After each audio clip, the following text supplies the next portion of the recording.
पिछले वीडियो में हम देखे थे कि एसआई मात्रक हम पिछले वीडियो में कर लिए थे। इस वीडियो में हम कवर करेंगे बीमा कैसे निकालते हैं किसी भी व्युत्पन्न मात्रक का। तो व्युत्पन्न मात्रक हम उसमें सबसे पहले जानते हैं कि आधारी मात्रक के बारे में हम पढ़ लिए थे। आधारी मात्रक 7 होता है। तो आधारी मात्रक जो 7 होता है उसमें से 7 में होता है लंबाई पहला है, लंबाई। अब लंबाई का हम पहले पिछले वीडियो में हम जो बनाए थे उसमें तो उसमें था कि लंबाई का एसआई मात्रक मीटर होता है। तो यहाँ लंबाई का हम पहले पता करेंगे बीमा क्या होता है। तो लंबाई का इंग्लिश होता है लेंथ, तो उसको हम कैपिटल लेटर उसके एल से सूचित करते हैं। दूसरा सेकेंड है लंबाई के बाद द्रव्यमान, द्रव्यमान केजी, इसका इंग्लिश होता है मास और इसका बीमा होता है एम। फिर है समय, समय का होता है टाइम टी। तो ये बीमा लिखने के लिए हो गया एल एम टी, मतलब लंबाई को एल से सूचित करेंगे और द्रव्यमान को एम से और समय को टी से। ये इसका हो गया बीमा। और जो हम पहले पढ़े थे उसमें एसआई मात्रक में, तो एसआई मात्रक में क्या होता था, लंबाई का मीटर और द्रव्यमान का केजी और समय का सेकेंड। तो हम पूरा कवर कर लिए थे एसआई मात्रक पे। आज हम चर्चा करेंगे बीमा पे। सबसे पहले हम बीमा निकालते हैं, क्षेत्रफल का बीमा पता करते हैं। क्षेत्रफल का बीमा क्या होता है, तो क्षेत्रफल में हो क्षेत्रफल ऐसे किसी का भी क्षेत्रफल ले सकते हैं, यानी किसी का क्षेत्रफल, चाहे वो आयत हो या त्रिभुज हो, किसी का भी क्षेत्रफल ले सकते हैं, उसमें कोई कमी नहीं। जैसे हम ले रहे हैं आयत का क्षेत्रफल। आयत का क्षेत्रफल क्या होता है, लंबाई गुना चौड़ाई। तो लंबाई L into B, L into B, लंबाई गुना चौड़ाई। तो लंबाई को हम किस में मापते हैं, लंबाई को हम मापते हैं मीटर में। तो मीटर में मापते हैं, सही मात्रा लिखते हैं इसका मीटर स्क्वायर। तो मीटर गुना मीटर। तो लंबाई को हम किस में मापेंगे, मीटर में। तो मीटर के लिए क्या यूज होगा, उसका बीमा क्या है, उसका बीमा एल। और चौड़ाई भी एक, चौड़ाई को भी किससे मापते हैं हम, मीटर भी मापते हैं। तो चौड़ाई के लिए क्या हो जाएगा, उसका एल ही आ जाएगा। तो क्योंकि एक चौड़ाई भी क्या है, एक लंबाई है, तो उसको भी मीटर से ही मापते हैं। तो उसका बीमा क्या हो जाएगा, एल। तो एल गुना एल, एल स्क्वायर। लेकिन एसआई मात्रक हम कोई कंडीशन नहीं लगाते थे, कैसे लिखना कैसे भी लिख देते थे। लेकिन बीमा के लिए जो एक आया कि इसको जो हम लिखते हैं बिग ब्रैकेट यानी कैपिटल ब्रैकेट से इसको बंद कर देते हैं, ये बीमा लिखने का तरीका है। फिर आया कि क्षेत्रफल में, क्षेत्रफल का हम लिखे एल स्क्वायर। लेकिन कभी कभी क्या होता है, एग्जाम में जो दे देता है, एग्जाम में ये क्या करता है कि एम एल टी तीनों के फॉर्म में इसका आंसर देता है। तो पहले तो पता कर लेते एम एल टी, तो ये तीनों के फॉर्म में जो देता है, तो एल का स्क्वायर है ही और एम नहीं है कुछ, तो एम क्या होता है, जीरो हो जाएगा। एम पर पावर जीरो और टी पर पावर जीरो, क्योंकि किसी पर जीरो पावर आने का उसका वैल्यू क्या होता है, 1। तो ये 1 हो गया, तो इसको हम कवर कर दिए, ये हो गया। तो ये भी सही है और ये भी सही है, ये भी इसका हो गया। तो ये क्षेत्रफल का क्या हो गया, बीमा। नेक्स्ट निकालिए आयतन। तो फिर वही कंडीशन है, आयतन में भी हम किसी का आयतन ले सकते हैं, चाहे वो घन हो या गोला हो या घनाभ हो, किसी का। हम यहाँ घनाभ का ले रहे हैं। घनाभ क्या होता है, L into B into H, L B H, L B H. देखो एल लंबाई क्या होता है, लंबाई का क्या निकालते हैं, लंबाई किससे मापते हैं, मीटर में। तो लंबाई के लिए मीटर लिखते हैं। तो यहाँ लंबाई का बीमा क्या है, एल। फिर चौड़ाई किससे मापते हैं, उसको मीटर, उसको भी मीटर मापेंगे। मीटर के क्या यूज हुआ, एल, और ऊंचाई को एल, फिर उसको भी metre, L into L, L cube. इसको फिर इसको बंद कर देंगे, तो उस फॉर्म में लिखना चाहेंगे तो फिर क्या हो जाएगा, एम और टी दोनों जीरो हो जाएगा। तो ये हो गया क्षेत्रफल, ये आयतन। अब निकालना है हमको इसमें दूसरा और निकालते हैं, जैसे होता है डेंसिटी, घनत्व। घनत्व बराबर क्या होता है, घनत्व बराबर होता है द्रव्यमान बटा आयतन। तो द्रव्यमान बटा आयतन। तो द्रव्यमान बटा आयतन, द्रव्यमान का क्या यूज किया है, द्रव्यमान का क्या है, द्रव्यमान का क्या बीमा, द्रव्यमान का बीमा क्या लिखे है, एम। तो द्रव्यमान का बीमा लिख दिए एम, क्योंकि इसका यदि द्रव्यमान का हम एसआई मात्रा की बात करेंगे क्या होता है, केजी। और यहाँ द्रव्यमान का जो बीमा है, डायमेंशन है, डायमेंशन क्या है, एम। और आयतन का जस्ट अभी तुरंत हम आयतन के क्या निकाले हैं, एल क्यूब। तो आयतन के जब क्या लिखते हैं, एल क्यूब। अब एसआई मात्रक में तो हम लिख देते थे मीटर प्रति सेकेंड स्क्वायर कुछ, या जो भी होता था, या यहाँ लिख देते थे घनत्व का, घनत्व क्या निकालते केजी मीटर प्रति क्यूब। लेकिन यहाँ प्रति नहीं लगेगा, यहाँ जब भी लगाएंगे इसको माइनस में करके लगाएंगे। तो ये क्या हो जाएगा, ये नीचे में एल पर एल 3 है, ऊपर जाएगा क्या हो जाएगा, एल -3। क्या हो जाएगा, एम L पर पावर -3 और इसको इससे बंद कर देंगे। तो ये हो गया घनत्व का क्या है बीमा। तो जो नीचे में रहता है उसको ऊपर में करके इसको बड़ी ब्रैकेट से बंद कर देते हैं। ये हो गया घनत्व का बीमा। अब ये क्षेत्रफल आयतन घनत्व ये निकाली। ये सबसे स्मॉलेस्ट पार्ट था, सबसे छोटा पार्ट था ये इसका बीमा निकालने में। अब हम नेक्स्ट देखेंगे इसमें दूसरा कि आगे निकालते हैं, वेग से शुरू करते हैं। जैसे वेग बराबर क्या होता है? विस्थापन में परिवर्तन की दर को क्या कहते हैं? वेग। तो मतलब वेलोसिटी ऑफ वेग इक्वल टू मतलब वेलोसिटी विस्थापन बटा समय। मतलब विस्थापन में परिवर्तन की दर को वेग कहते हैं। यदि हम इसका SI मात्रक देखें तो विस्थापन एक क्या है? विस्थापन एक दूरी है, डिस्प्लेसमेंट। तो और डिस्प्लेसमेंट क्या होता है? सबसे न्यूनतम दूरी। तो ये भी तो एक दूरी है ना। दूरी का SI मात्रक क्या होगा? मीटर। तो SI मात्रक में लेंगे तो क्या हो जाएगा? दूरी का मीटर और समय का सेकेंड। तो मीटर प्रति सेकेंड हो गया। लेकिन हम निकाल क्या रहे इसका? बीमा, डायमेंशन निकालना। तो डायमेंशन के लिए अब यहां देखो, विस्थापन एक दूरी है, दूरी के लिए हम क्या यूज किए? मीटर। तो मीटर जब यूज किए हैं तो अब मीटर के लिए क्या यहाँ है? लेंथ। बीमा क्या है? L हो गया। तो मीटर की जगह क्या रखेंगे? L। और समय का क्या है? समय का क्या है? T लिख दी। अब इसको हम ऊपर ले जाते हैं। L इस पर नहीं कुछ है, पावर तो कितना है? 1 और ऊपर जाएगा क्या हो जाएगा? -1। ये हो गया -1 LT -1। ये निकल गया वेग का। एक एक स्टेप बाय स्टेप करके हम सबका निकाल सकते हैं। फिर आता है त्वरण, एक्सेलरेशन। एक्सेलरेशन क्या होता है? Velocity change with respect to time is called acceleration.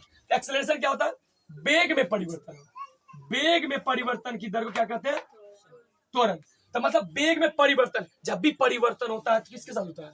समय के साथ। और परिवर्तन किसमें हो रहा है? वेग में। तो अभी हम जस्ट तुरंत निकाले हैं वेग का क्या होता है? LT -1। तो अब वेग के जगह क्या लिख देंगे? LT -1। और फिर नीचे कौन है? समय क्या हो जाएगा? सेकेंड। सेकेंड उसका सही मतलब होता है। बीमा क्या होता है? T। अब यदि नहीं कुछ है यहाँ तो क्या होगा? 1 ऊपर जाकर क्या हो जाएगा? फिर -1। तो ये क्या हो गया? LT -1 इंटू T -1 और गुना में पावर क्या हो जाता है? जुड़ जाता है। -1 प्लस जुड़ जाएगा चिन्ह, लेकिन माइनस करेगा तो क्या हो जाएगा? Equal to LT -2। ये हो गया किसका? त्वरण का। एक्सेलरेशन। तो एक्सेलरेशन क्या हो गया? LT -2। तो वेग त्वरण। अब निकालते हैं हम नेक्स्ट आगे और देखते हैं। ऐसे अब आता है बल। बल बराबर क्या होता है? द्रव्यमान गुना त्वरण, मास इनटू एक्सेलरेशन। तो द्रव्यमान गुना त्वरण यानी कि F बराबर m इंटू ए। अब जैसे m के द्रव्यमान का क्या होता है? यदि SI मात्रक ले तो क्या हो जाएगा? केजी में। लेकिन हमको निकालना क्या इसका? बीमा। तो द्रव्यमान का क्या होता है? मास। तो m हो गया।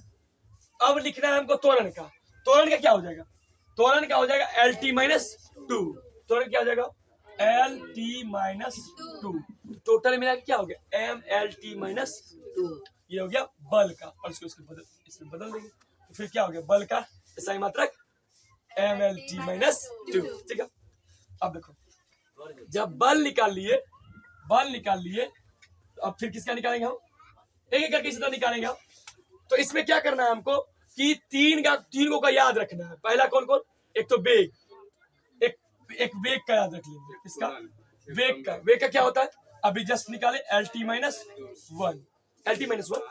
और वेग के बाद फिर निकाले त्वरण, एक्सेलरेशन है इसका हुआ LT -2। अब बल बराबर क्या हो गया? m इंटू ए। इसका लिखिए MLT -2। यदि हम ये तीन का याद रखेंगे मैक्सिमम का हम फिर निकाल सकते हैं। ऐसे इसका भी हम तो अभी निकाल ही दिए, तो इसका याद रखेंगे तो आसानी से हम फटाफट पुट करके आगे हम कंटिन्यू कर देंगे। अब इसका भी निकालना होगा, निकालते जाएंगे। कितना भी क्रिटिकल सिचुएशन में आएगा, खाली हमको फॉर्मूला पता होना चाहिए तो हम क्या कर सकते हैं? बीमा हम निकाल सकते हैं। तो हमको वेग और त्वरण और बल का पता है। अब हम निकालते हैं किसी और का, ट्राई करते क्या बीमा निकाल सकते हैं, निकाल सकते हैं। तो हम देखते हैं संवेग का। संवेग मोमेंटम, संवेग बराबर होता है द्रव्यमान गुना वेग, मतलब इसको बोलते हैं पी। मोमेंटम को पी से करते हैं एम इंटू बी। हम पढ़े हैं क्या कहते हैं, जैसे बल का डेफिनेशन जो न्यूटन दिया, बल का सेकंड लॉ में क्या बल का जो उसका परिभाषा आया, एफ बराबर एम इंटू ए, कहां से आया? न्यूटन के सेकंड लॉ से। तो उसमें क्या बोला, किसी वस्तु के संवेग में परिवर्तन की दर उस वस्तु पर लगाए गए बल के समानुपाती होता है। देखो ध्यान से, संवेग क्या है, संवेग क्या होता है? M into B. तो वो बोला किसी वस्तु पर लगाए गए बल, किसी वस्तु पर संवेग में परिवर्तन की दर उस वस्तु पर लगाए गए बल के समानुपाती होता है। समानुपाती हो एम इंटू बी, समानुपाती संवेग में परिवर्तन, परिवर्तन किसके साथ? समय के साथ, तो टी लिख दिया। अब देखो समानुपाती हटाने के लिए के वर्ड कांस्टेंट यूज करते हैं, एफ इक्वल्स टू एक के आ जाएगा और एम इंटू भी बटा टी। अच्छा, हमको पता है कि भी बटा टी क्या होता है, भी बटा टी क्या, वेग में परिवर्तन की दर को क्या कहते हैं? त्वरण। अब देखो भी बटा टी के बदले में क्या लिख देंगे? ए। तो यहीं से न्यूटन से लाया था फॉर्मूला को, के इंटू एम इंटू, अब भी बटा टी के बदले में क्या लिख देंगे? ए। हम थोड़ा सा इसको डिस्कशन कर आया, सम एफ बराबर एम इंटू ए कहां से आया? यदि हम के बराबर कोई कांस्टेंट वर्ड है, इसका हम वैल्यू 1 यूज कर ले, एक, तो क्या हो जाएगा? 1 मल्टीप्लाई करने में क्या हो जाएगा? F equal to M into A. ये हम बता दिए थोड़ा सा कि गति के द्वितीय नियम से क्या आया, बल का वैल्यू आया एफ बराबर एम इंटू ए। अब हमको निकालना किसका है? एसआई मात्रक, एसआई मात्रक नहीं, बीमा किसका निकालना है? संवेग का। संवेग का बीमा क्या हो जाएगा? संवेग का बीमा हो जाएगा एम और वी। हमको एम और वी दिया हो, तो एम क्या, द्रव्यमान क्या हो जाएगा? मास है, मास के लिए कैपिटल एम यूज करते हो, तो कैपिटल एम यूज कर रहे हैं। और बचा वेग, वेग बराबर क्या होता है? तो वेग का भी तो निकाले हम, एल टी माइनस 1, यहां रख देंगे L T minus 1, L T minus 1, तो ये निकल गया संवेग का। अब जितना भी फॉर्मूला एवरीवन, किसी का भी जिसका जरूरत होगा हम उसका निकाल सकते, खाली हमको फॉर्मूला पता होना चाहिए, हम किसी का भी निकाल सकते हैं। ऐसे मान लो हमको निकालना कार्य का, कार्य का, तो पहले कार्य का पता करते, कार्य क्या होता है? कार्य बराबर क्या होता है? बल गुना विस्थापन। अब देखो बल गुना विस्थापन, तो ऐसे लिखते हैं डब्ल्यू बराबर एफ इंटू एस। लेकिन हम एडवांसमेंट में 11th क्लास में क्या पढ़े हैं? एफ बराबर डब्ल्यू बराबर F S cos theta, F S cos theta, F S cos theta. तो बल और विस्थापन, बल और विस्थापन की गुणनफल क्या कहते हैं? कार्य। और कार्य अलग अलग डेफिनेशन में अलग अलग होता है, थीटा के चेंज होने से कार्य अलग अलग होता है, तो वो हम कार्य के चैप्टर में पढ़ेंगे। तो ये जो है बल, अब हम क्यों याद करने बोले बल का? अब यदि हमको बल का हम फिर यहां से निकालेंगे डिराइव करके, तो लंबा निकल जाएगा। यदि हमको बल का याद रहेगा एम एल टी माइनस 2, तो हम पुट कर देंगे एम एल टी माइनस 2। यहाँ क्या पुट कर दे, एम एल टी माइनस 2। अब देखो एस क्या है? विस्थापन। विस्थापन मतलब दूरी, दूरी को किसमें मापते हैं? मीटर में। अब मीटर के लिए यूज क्या करते हैं? एल, एल लिख दिए। अब देखो M L into L, L square, L square T minus 2। ये निकल गया मेरा कार्य का। कार्य का सही मतलब क्या होता है? अच्छा बीमा क्या होता है? M L square T minus 2। और ऐसे कार्य का जो एसआई मात्रक होता है वो जूल होता है। लेकिन यदि हम कार्य का एसआई मात्रक जूल याद करके रख ले, तो उससे मेरा बीमा निकलने वाला नहीं है, क्योंकि कार्य का एसआई मात्रक होता क्या है? जूल। लेकिन ये जूल आया कहां से? जूल। अब यदि हम कार्य का थोड़ा सा एसआई मात्रक पे चर्चा करें, एसआई मात्रक पे चर्चा करें, तो कार्य W बराबर क्या होता है? F इंटू एस, न्यूटन, और विस्थापन का मीटर। तो कार्य क्या हो गया? Newton metre. लेकिन फिर कंफ्यूजन है, न्यूटन का बीमा क्या होगा? फिर न्यूटन पे भी कंफ्यूजन है कि न्यूटन का बीमा क्या होगा। तो न्यूटन को भी हम कन्वर्ट करते हैं। न्यूटन किसका? F बराबर क्या होता है? हम अब F बराबर देखते हैं, F बराबर M इंटू ए इंटू एस। अब देखो F का, अब M क्या हो गया? M का द्रव्यमान, तो लिखेंगे केजी। अब त्वरण है, त्वरण का क्या हो जाएगा?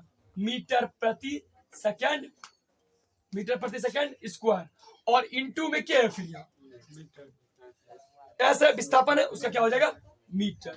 अब देखो इसको थोड़ा सा हम डिटेल्स में लिखते हैं। देखो केजी मीटर बटा सेकंड स्क्वायर और into metre, metre metre metre square, KG metre square प्रति सेकंड स्क्वायर। अब यदि इसका यूज कार्य का अब सही मात्रक, यदि हम दूसरा कार्य का सही मात्रक और कोई ले, तो एक तो पहले हो गया न्यूटन मीटर भी हो गया कार्य का सही मात्रक, कार्य का सही मात्रक जूल भी हो गया, कार्य का सही मात्रक केजी मीटर स्क्वायर प्रति सेकेंड स्क्वायर ये भी हो गया, तो दोनों हो गए कंडीशन में। तो अब यदि हमको पता रहेगा, निकालने आ गया, तो हम बीमा किसी का याद कर सकते हैं। ठीक है, अब हम आगे दूसरे का देखेंगे इसी तरह जिसका भी जरूरत पड़ेगा हम किसी का भी हम निकाल सकते हैं बीमा। तो अब हम बीमा को यहीं पे खत्म करते हैं, नेक्स्ट देखेंगे आगे।